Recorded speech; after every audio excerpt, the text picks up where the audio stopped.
let's say I have two functions, two polar functions. So immediately you should be able to identify that this is going to be what shape? It's obviously going to be a circle, right? Circle that's symmetrical along the x-axis because of that cosine. This is obviously just going to be a limacon, but remember, 1 is equal to 1 here because it's 1 times cosine theta. A equals b, therefore, what type of limacon? It's going to be a cardioid. So what I like to do is just draw a graph. So I'm just going to put F as blue and then G as this kind of orange color. So just so you can see the difference between the two. Now obviously in the test you're probably not going to have all these colors to work with, but that's okay. As long as you just kind of have a mental visual map of what it looks like, you're going to be fine. So if you want to graph g of theta, it's going to be a cardioid, so I know it's probably going to look something like this, right? This probably isn't going to be exact, but I know, hey, it's going to be symmetrical about the x-axis because of that cosine theta. It's obviously going to be a cardioid, so it's probably going to go through the center, have that little dimple right there. What if you wanted to graph f of theta? Well, we know it's 3 cosine theta. It's probably going to be more than that, right? Because at, let's say, theta equals 0, we know f of 0 is just going to be 3, right? Because cosine 0 is 1 times 3 is just going to be 3, right? So because this point right here is definitely less than 3, so I know it's going to extend out here. Obviously, it's going to be a circle starting at 0, so I know it's going to go something like that. Now, I don't want to mess it up too badly. So we have these two functions graphed, which is great. Now, we have to find the area between them, which is going to be this shaded region right here. What is that area? Obviously, we're just going to integrate, right? We already went over in the last video that we can use this equation right here, which you can prove using the sector method. You can prove that the area of this of the curve from 1 theta to a certain theta is just going to be using this equation. So obviously, if you remember back to how we find the area between curves with regular coordinates, the first thing you want to do is find these points of intersection, right? You want to find these points of intersection. Specifically, you want to find the angle at which they intersect, right? So to do that, what we do is we set these two f of theta and g of theta, we set them equal to each other. So I'm just going to reiterate. Step 1 is always to draw a graph. Step 2 is going to be to find intersections. And the way you do that is by setting the dependent value in each of these equations equal to each other. So in this case, 3 times cosine theta has to be equal to 1 plus cosine theta. Know that 2 cosine theta has to be equal to 1. So that means cosine theta equals 1/2. There are actually a lot of different thetas that could give you that, right?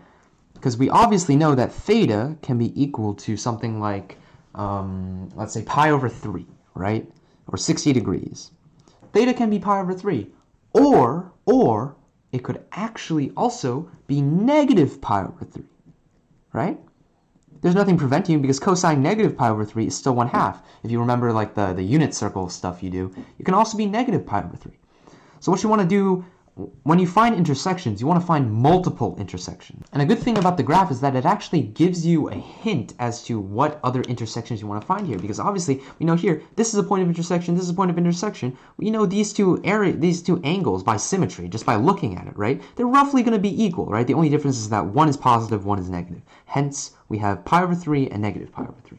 And step number 3 is going to be to find the area in between the curves. Now, obviously, if I were to draw a line through the point of intersection, what you might notice is that all of this area right here, this area that I'm kind of drawing sectors out of, this area right here is only dependent on this yellow part, right? It doesn't even touch this blue part. I know it's a little bit hard to see, but you're only integrating from here. If you integrated from 0 all the way to pi over 3, you would only be considering what's in this small yellow part, right? You would only care about what I'm highlighting in yellow. But what about this small area right over here? This little blue part right here? If you want to find that, you're going to have to integrate from pi over 3 to pi over 2, right? Because if you integrate from pi over 3 of f of theta to pi over 2 of f of theta, you're going to find this little small blue area. This is why drawing the graph is so important. It tells you from what to what you're going to have to find. So using the area formula, So what I'm going to do here is actually something a little bit different. I'm actually just going to find the area of this top section right here, and then just multiply it by 2, because by symmetry, the two areas are going to be equal, right? So I just need to find the area of all this colored stuff right here. The integral of 0 to pi over 3, and then only g of theta, because from 0 to pi over 3, I only care about what's in this yellow section. So g of theta squared, and obviously g of theta is 1 plus cosine theta, and then we square it, and then we have our little differential here. And then I add that from pi over 3 to pi over 2 of f of theta, which is 3 times cosine theta. So just to reiterate, this is f of theta in blue, and this is g of theta in yellow. So what we're doing is we're multiplying 2 by this entire integral term, right? Integrate from 0 to pi over 3, find this area. Pi over 3 to pi over 2, that's how we find this small blue area. And once you have this equation set up, you just use the power reducing formula and you're done. It's completely solved. I'll leave the solving up to you, but leave a comment below if you're having trouble, and that way I'll know whether or not to make another video, maybe just detailing how you're going to do this kind of integration, especially with the squaring of trigonometry terms. You're going to have to remember that power reducing formula. If you need help with that, just leave a comment.